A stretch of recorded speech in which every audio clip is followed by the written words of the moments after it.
வந்து நம்ம பார்க்க போகிறது வந்து வாழைப்பூ வடை. வாழைப்பூ வந்து எங்கள் தோட்டத்தில் பூத்த வாழைப்பூ இது. அதில் எப்படி வடை செய்கிறது, அதுக்கு தேவையான பொருட்கள் என்னன்னு பார்ப்போம். அதற்கு தேவையான பொருட்கள்: கடலைப்பருப்பு 150 கிராம், பொடியாக நறுக்கின வாழைப்பூ ஒரு 3/4 கப், பொடியாக நறுக்கின ஒரு வெங்காயம், கருவேப்பிலை, உப்பு தேவையான அளவு, பொடியாக நறுக்கின பச்சை மிளகாய் 1, சோம்பு 1 ஸ்பூன், இஞ்சி பூண்டு தேவையான அளவு, எண்ணெய் பொரிப்பதற்கு தேவையான அளவு. இந்த கடலைப்பருப்பு பார்த்திங்கன்னா 1 ஹவர் ஊற வச்ச கடலைப்பருப்பு. இந்த கடலைப்பருப்பை வந்து மிக்சியில் வந்து கொஞ்சம் கொரன்னு அரைச்சிக்குங்க. தேவையான அளவு உப்பு போட்டு அரைச்சிக்குங்க. இந்த ஊற வச்ச பருப்பை மிக்சியில் போட்டு தேவையான அளவு உப்பு போட்டு கொஞ்சம் கொரன்னு தண்ணி இல்லாமல் கெட்டியாக அரைச்சிக்குங்க. அரைச்ச விழுது வந்து இது போல் கொஞ்சம் கொரன்னு இருக்கும். இதை வந்து நான் ஒரு பவுலில் போட போகிறேன்.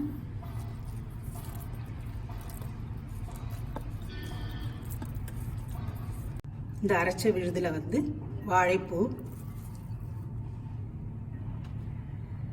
வெங்காயம், சோம்பு, பச்சை மிளகாய், கருவேப்பிலை, அப்புறம் இஞ்சி பூண்டை வந்து நம்ம கொஞ்சம் தட்டி போடணும். இப்போ இஞ்சி பூண்டை தட்டிப்போம். இஞ்சி முதல்ல நல்லா தட்டிட்டு அதுக்கப்புறம் பூண்டை போட்டுக்குங்க. இடித்த இஞ்சி பூண்டு அதில் சேர்த்துக்குங்க. சேர்த்துட்டு நல்லா மிக்ஸ் பண்ணிக்கோங்க. அந்த மாவை மிக்ஸ் பண்ணிவிட்டு அதை எப்படி செய்யலான்றதை பாருங்கள். இந்த மாவு, வாழைப்பூ, வடை எல்லாம் ஒன்றா சேர்ந்து மிக்ஸ் ஆகணும். வடை பதத்துக்கு கொண்டு வரணும். ஏன்னா சீக்கிரத்தில் இந்த வாழைப்பூ வந்து இந்த மாவில் ஒட்டாது. அதனால் கொஞ்சம் நல்லா மிக்ஸ் பண்ணிக்கோங்க. இதில் மிக்ஸ் பண்ண முடியலன்னா கை கூட யூஸ் பண்ணி நீங்கள் மிக்ஸ் பண்ணிக்கோங்க. இப்போ எல்லா மாவும் ஒன்றா மிக்ஸ் ஆகிட்டு மிக்ஸ் ஆனோடனே உங்களுக்கு உருண்டை பிடிக்கிறதுக்கு நல்லாயிருக்கும். அப்படி கஷ்டமாக இருந்ததுன்னா உங்களுக்கு வாழைப்பூவை வந்து மிக்சியில் கூட கொஞ்சம் நல்லா போட்டு அரைச்சி கூட யூஸ் பண்ணிக்கலாம். கொஞ்சம் மாவு எடுத்துக்கோங்க. கொஞ்சம் மாவு எடுத்து வடை போல் தட்டிக்குங்க. கொஞ்சம் கனமாகவே தட்டிக்குங்க. தட்டி எடுத்து தனியாக வச்சுக்கோங்க. நம்ம இதை வந்து முதல்ல எண்ணெயில் போட போகிறதில்ல.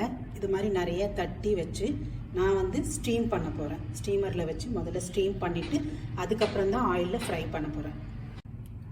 எல்லா வடையும் தட்டி முடிச்சாச்சு.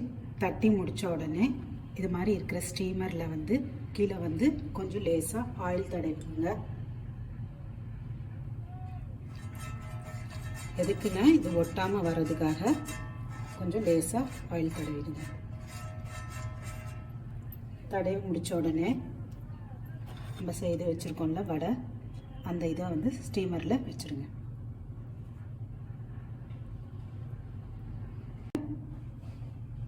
இப்போ எல்லாத்தையும் செய்து முடித்தாச்சு. அந்த ஸ்டீமரில் எல்லாத்தையும் வச்சாச்சு. மூடிட்டு ஒரு 5-10 நிமிஷம் ஸ்டீம் பண்ணணும்.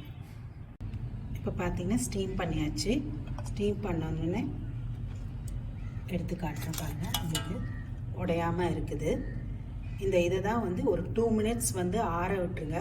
ஆற விட்டதுக்கப்புறம் எண்ணெயை சூடு பண்ணி அதில் நம்ம ஃப்ரை பண்ணணும். தேவையான அளவு எண்ணெய் ஊற்றி காய வைக்கணும். எண்ணெய் சூடு ஏறினோடனே இந்த வடையை ஒன்றொன்னா எடுத்து போடணும்.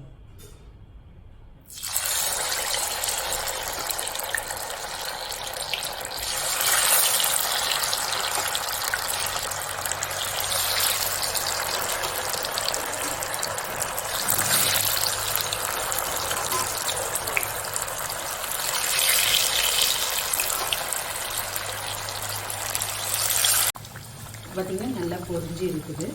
இப்போ கோல்டன் ப்ரௌன் வந்தோடனே நம்ம எடுத்து சர்வ் பண்ணலாம். இந்த வாழைக்கு ஒரு தனி சிறப்பு இருக்குதுங்க. வாழை மரத்தில் பார்த்திங்கன்னா வாழை தண்டு, வாழைப்பூ, வாழைக்காய், வாழைப்பழம், வாழை இலை, அதுக்கப்புறம் பார்த்திங்கன்னா நார், இந்த எல்லாமே இந்த வாழையில் இருக்கிற எல்லாமே வந்து மனுஷனுக்கு பயனுள்ளதாக இருக்குது. இந்த வாழைப்பூ வந்து உடலுக்கு வந்து ரொம்ப நல்லது. எல்லாருமே கண்டிப்பாக இதை சாப்பிட்ணும். சாப்பிட்டு ருசித்து ஹெல்த்தியாக இருங்க. அடுத்த முறை உங்களை ஆதரன் ஃபார்ம்ஸில் சந்திக்கிறேன். நன்றி.